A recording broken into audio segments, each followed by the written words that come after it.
Hey, you want to see where the future of church is going? So this, if you see right here, ah, ooh, hmm, is connected to my facial expressions, and then you can obviously run this on any camera.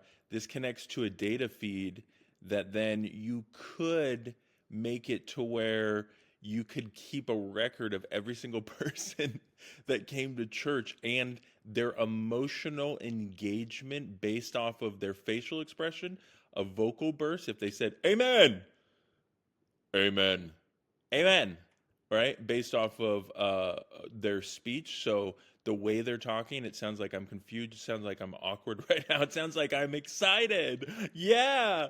And then it all changes based off of that. See, joy, excitement, everything. Vocal bursts, and then facial expressions.